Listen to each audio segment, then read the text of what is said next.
Bienvenue au groupe Isastour.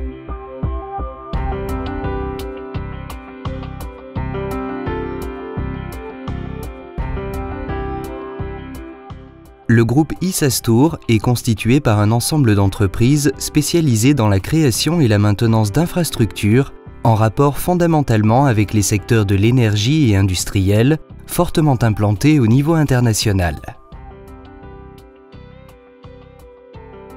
La sécurité et la santé des personnes, ainsi que le respect de l'environnement, sont des aspects fondamentaux dans le cadre de la gestion de l'entreprise, puisque nous considérons que ces aspects sont de notre responsabilité et aussi une tâche à assumer concernant toutes les personnes de notre organisation et de nos collaborateurs. Il est important pour nous que vous partagiez ces valeurs et respectiez les recommandations que nous vous présentons dans cette vidéo.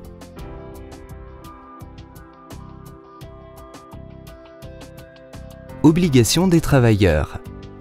Respecter les normes et mesures de prévention en matière de sécurité, santé et environnementale établies. L'entreprise vous fournit les équipements de travail et les protections personnelles appropriées. Utilisez-les correctement et de manière responsable. Veillez à votre propre sécurité et santé et celle d'autrui pouvant être affectée par votre travail. Coopérez activement avec la direction de l'entreprise pour le maintien, la promotion et l'amélioration de la sécurité, de la santé et de l'environnement au travail. Participez aux réunions de sécurité et de santé. Partagez vos opinions. Équipement de protection personnelle à usage obligatoire. Vous devez toujours porter le casque, les chaussures et les lunettes de sécurité, en plus des vêtements de travail fournis par l'entreprise. De plus, en fonction des risques, il peut être nécessaire d'avoir recours à d'autres protections personnelles, comme par exemple à des gants de protection, un protège-face, une protection auditive au moment de l'utilisation d'équipements ou environnements bruyants, etc. Ne portez ni montre, ni bague, ni chaîne, ni aucun autre objet pouvant s'accrocher ou conducteur de l'électricité.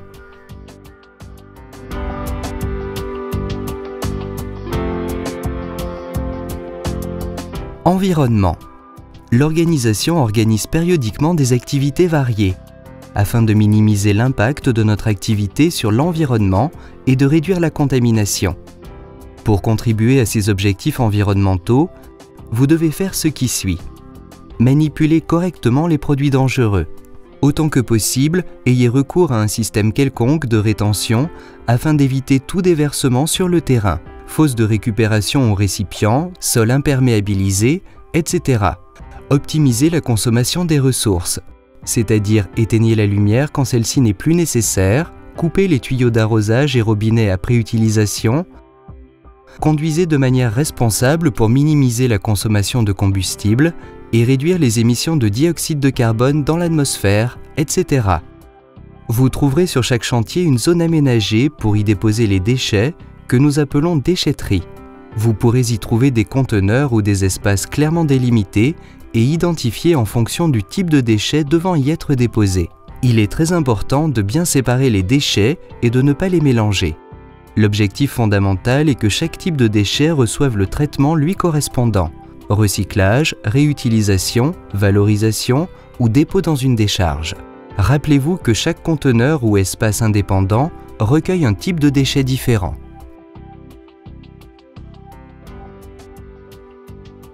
Produits chimiques. Lors de l'utilisation de produits chimiques, redoublez de précautions. Suivez les instructions du fabricant stipulées dans les fiches de sécurité du produit et sur les étiquettes, en prêtant tout spécialement attention aux symboles de danger figurant sur ceux-ci. Renforcez les mesures concernant l'hygiène. Lavez-vous les mains, les bras et le visage après chaque utilisation. Portez les équipements de protection personnelle appropriés, ceux de base systématiquement, mais en fonction du produit et de l'aération, il pourra peut-être être nécessaire de devoir porter des gants spécifiques, un protège-face, un protecteur des voies respiratoires, des vêtements ou des chaussures spéciales.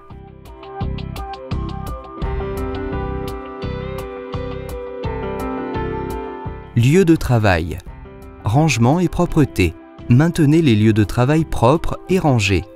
Tâchez de faire que les zones de circulation et les sorties ne soient pas encombrées d'obstacles.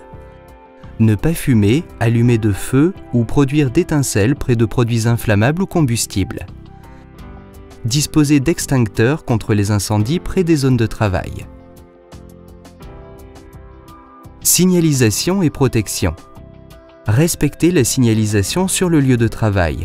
Protéger et signaliser la zone de travail pour les autres par le biais de clôtures, chaînes, cônes, rubans, etc. Protéger, ou si ce n'est pas possible, signaliser les trous, ouvertures ou obstacles. Servez-vous des mains courantes pour monter et descendre les escaliers. Fossés, tranchées, puits, trous et creusages. Vérifiez chaque jour l'excavation, les talus, les soulèvements, etc. avant de commencer le travail et après les pauses. Entreposez les équipements, matériaux, matériel et charges en général à une distance de sécurité du couronnement des talus. Les véhicules doivent circuler à une distance prudente des bords des excavations. Empruntez des accès sûrs à l'intérieur des tranchées, fossés, puits et creusages. Protégez les excavations, trous, ouvertures et dénivellations, comme par exemple avec des garde-corps dotés de mains courantes, lisses intermédiaires et plinthes. Si cela n'est pas possible, au moins les signaler. Maintenez les distances de sécurité par rapport aux trous, fossés, dénivellations, tranchées, précipices, etc. Espaces confinés. Les principaux risques au travail dans des espaces confinés sont l'asphyxie en raison du manque d'oxygène, l'intoxication en raison de la présence de contaminants toxiques et l'explosion en raison d'un mélange explosif dans l'atmosphère ou d'un excès d'oxygène. Les travaux dans des espaces confinés ne peuvent être réalisés que par un personnel formé, autorisé, connaissant les normes de conduite en cas d'urgence, en appliquant une procédure de travail sûre, autorisée par écrit, en portant les équipements de travail appropriés, en contrôlant continuellement l'atmosphère à l'intérieur de l'espace confiné, en aérant de manière naturelle ou par le biais d'équipements adaptés en fonction des besoins, et en utilisant les détecteurs de gaz nécessaires, d'oxygène, de contaminants toxiques ou de produits inflammables, en surveillant en permanence les travaux de l'extérieur, en utilisant les protections personnelles appropriées, en plus des protections de base, casques, chaussures et lunettes de sécurité, d'autres protections spécifiques personnelles pourraient être nécessaires telles que système anti-chute, ou quand le niveau d'oxygène se trouve en dessous des limites établies, port d'équipements de respiration autonome ou semi-autonome.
Travaux en hauteur, risque de chute de hauteur.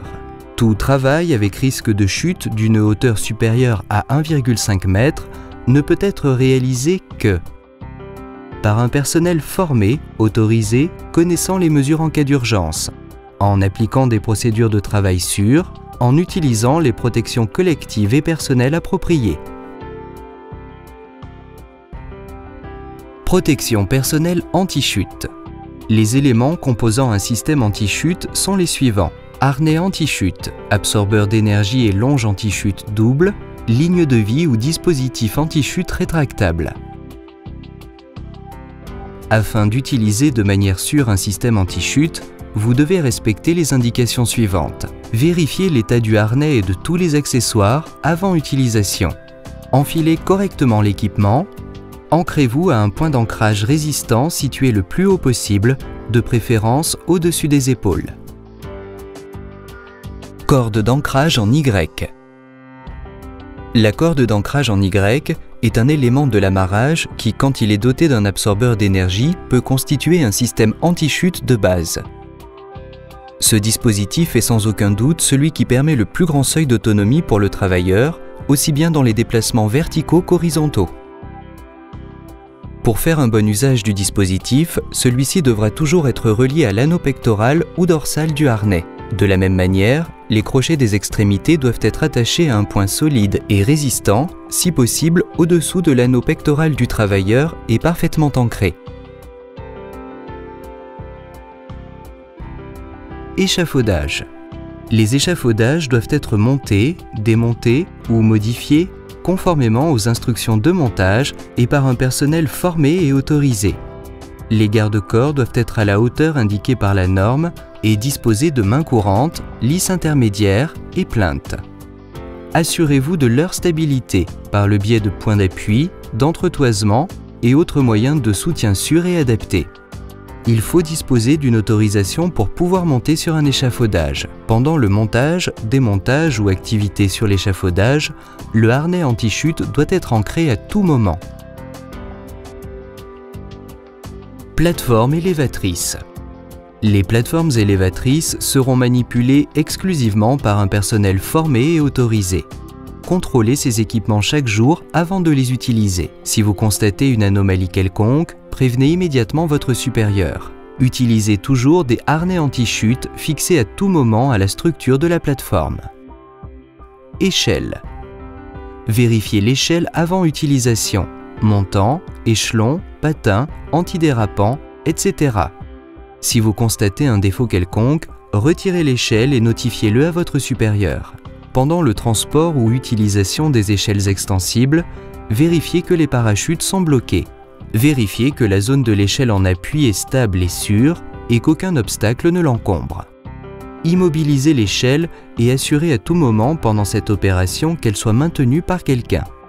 Délimitez la zone de risque.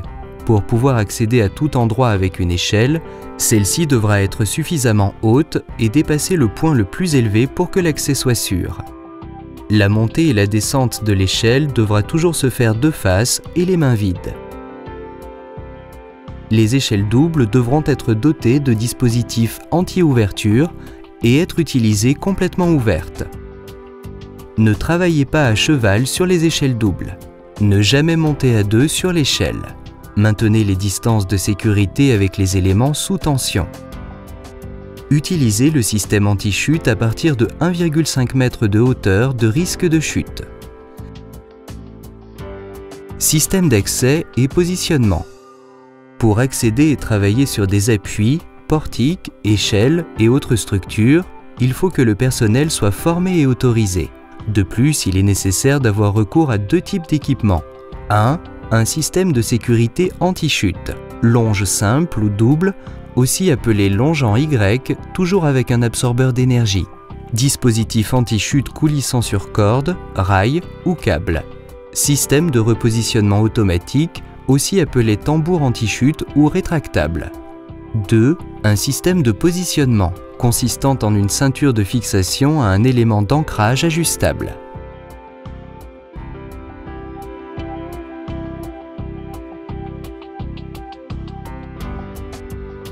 Travaux à risque électrique, risque électrique. Tétanisation. Nous entendons par tétanisation le mouvement incontrôlé des muscles en raison du passage du courant électrique. En fonction de par où passe ce courant, nous perdrons le contrôle des mains, bras, muscles pectoraux, etc. L'asphyxie se produit quand le courant circulant affecte le centre nerveux qui régule la fonction respiratoire en provoquant son arrêt. Tout travail réalisé dans une installation électrique ou à proximité se fera hors tension autant que possible. Les travaux électriques ne peuvent être réalisés que par un personnel agréé connaissant les mesures en cas d'urgence, conformément à une procédure établie et avec les équipements de travail et de protection appropriés. Travaux hors tension, décharge de la tension électrique d'une installation. Afin de travailler en toute sécurité dans des installations électriques, il faut réaliser la décharge en appliquant dans l'ordre établi les 5 règles d'or. Première, activer les interrupteurs à coupure visibles de toutes les sources de tension électrique alimentant la partie de l'installation où l'on va travailler.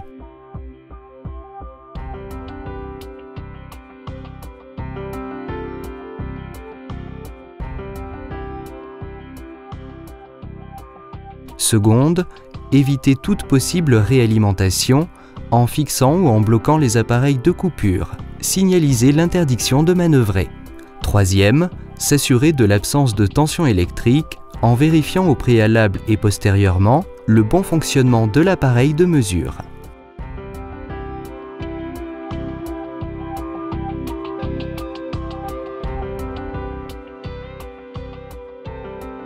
Quatrième, mettre à terre et en court-circuit le plus près possible de la zone de travail toutes les sources possibles de tension électrique en branchant d'abord la prise de terre. Cinquième, délimiter et signaliser la zone de travail. Rétablissement de la tension électrique d'une installation. Avant de rétablir la tension électrique, il faut dégager les outils et équipements utilisés.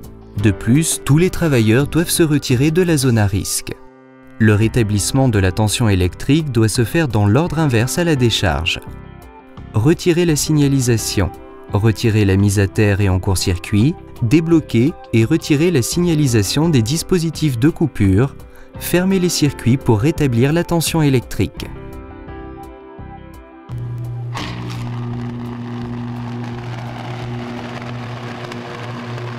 Équipement de protection personnelle pour les travaux électriques. Afin de réaliser des travaux à risque électrique, y compris les opérations de décharge et de rétablissement de la tension électrique décrites précédemment, en plus des équipements de protection personnelle de base, casques, chaussures et lunettes de sécurité, il faudra disposer de protections personnelles spécifiques, telles que tapis ou banquettes isolantes, vêtements adaptables à manches longues, écrans de protection, arcs électriques, gants isolants, etc. Travaux à proximité d'une tension électrique. Les travaux à proximité de la tension électrique exigent une surveillance permanente d'un travailleur autorisé et une délimitation claire de la zone de travail. Quand vous travaillez dans ces conditions, respectez les distances de sécurité indiquées dans la norme.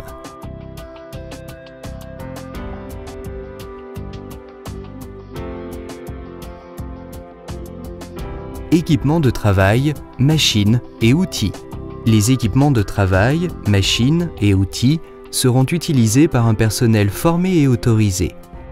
Vérifiez au préalable que l'équipement se trouve dans d'excellentes conditions. Utilisez l'équipement adapté à chaque tâche.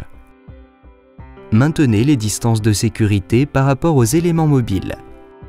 Vérifiez que l'espace de travail est sûr. Utilisez les protections personnelles indiquées pour la manipulation de chaque équipement, machine et outil. Conservez en bon état les outils et équipements et après utilisation, les rangez correctement. Protection personnelle pour la manipulation de la scie radiale. En plus des vêtements de travail et des équipements de protection personnelle de base, casques, chaussures et lunettes de sécurité, et afin de pouvoir utiliser la scie radiale ou la meuleuse, il faudra aussi disposer des protections personnelles suivantes. Protège-face, protection auditive, gants.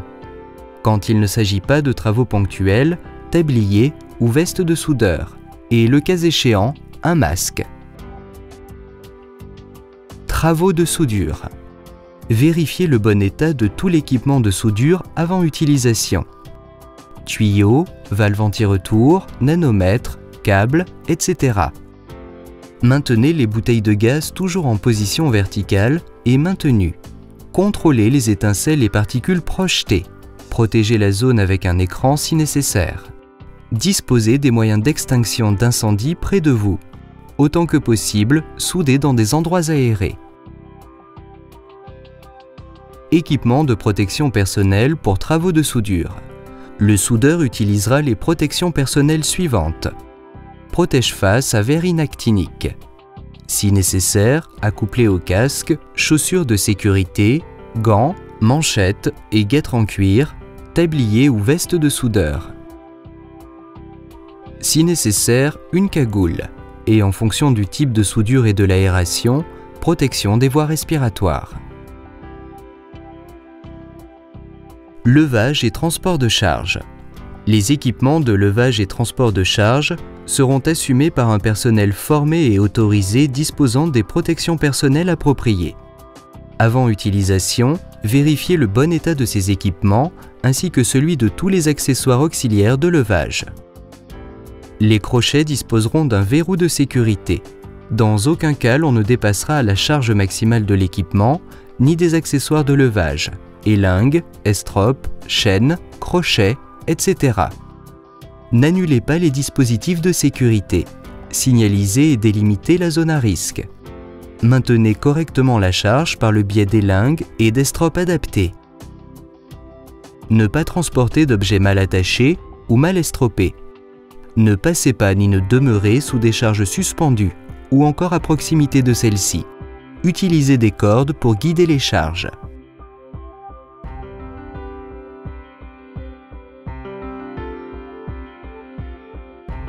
Manutention manuelle des charges. S'il n'est pas possible d'avoir recours à des appareils de levage et de transport de charge, respectez les indications suivantes. Faites des exercices d'étirement et d'échauffement des muscles avant tout effort physique. Il est aussi recommandé de faire des étirements après avoir fini. Demandez de l'aide aux autres afin de ne pas déplacer de charges trop lourdes. Coordonnez-vous avec eux. Faites les gestes appropriés en évitant les flexions et mouvements de colonne trop forcés.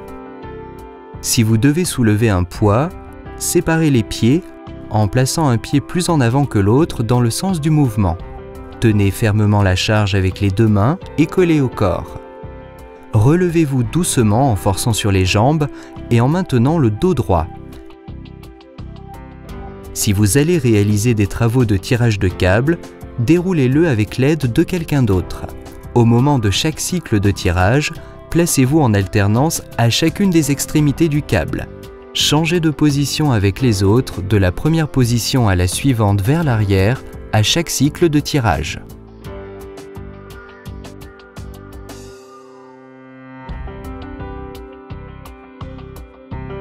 Sécurité routière. Respectez les normes de sécurité routière. Dans les installations industrielles et chantiers, conduisez à vitesse modérée et faites tout spécialement attention aux piétons. Redoublez de précautions dans des situations où la conduite est difficile, comme dans les zones de montage ou accès compliqué au chantier, conditions climatologiques adverses, etc. Appliquez des techniques de conduite préventive. Drogues et alcool. La consommation de drogue ou d'alcool est interdite. Ce type de substance, tout comme certains médicaments, joue sur les conditions psychophysiques en augmentant les risques dérivés de la manipulation d'équipements ou véhicules et de transit, pouvant supposer également des risques pour autrui.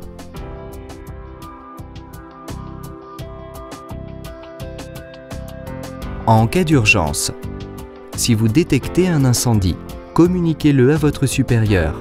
Si vous n'arrivez pas à le joindre, prévenez les services de secours. Si l'intervention n'est pas dangereuse, essayez d'éteindre le feu, mais sans courir de risques inutiles. Dans le cas contraire, évacuez les lieux. Urgence environnementale. Le type d'urgence environnementale le plus fréquent est le déversement de produits dangereux, huile, combustible, peinture. Si vous détectez un déversement au sol, prévenez votre supérieur et essayez d'éviter que ce déversement ou reversement ne s'étende et n'atteigne en particulier les bouches d'évacuation, déversion ou bouches d'égout. Pour détenir ce déversement et pour l'essuyer, recourez à un matériau absorbant, sable pour hydrocarbures, chiffon, coton ou autres matériaux semblables. Le matériau imprégné est considéré comme un déchet dangereux et doit donc être déposé dans un sac ou conteneur pour son stockage tout en l'identifiant clairement. En cas d'accident ou d'incident.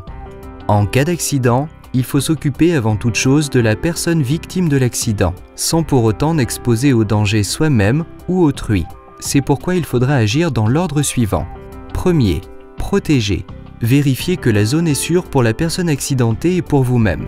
Dans le cas contraire, il faudra l'assurer au préalable, signaliser, couper le courant, etc. Second, prévenir. Communiquez à votre supérieur ce qui s'est passé. Si vous n'arrivez pas à le joindre, prévenez les services de secours. Troisième, secourir. Si nécessaire et si vous avez les connaissances, appliquez les techniques de premier secours à la victime de l'accident. Après l'accident, incident, incendie ou urgence environnementale, il faudra faire une enquête sur les faits pour découvrir les causes et appliquer ensuite les mesures pour éviter qu'ils ne se reproduisent. Rappelez-vous que l'entreprise sanctionnera les manquements à ces instructions et normes de sécurité et santé au travail. Pour nous, vous êtes l'outil de travail le plus sophistiqué et capable, mais aussi le plus sensible et vulnérable. Ne le mettez pas en danger.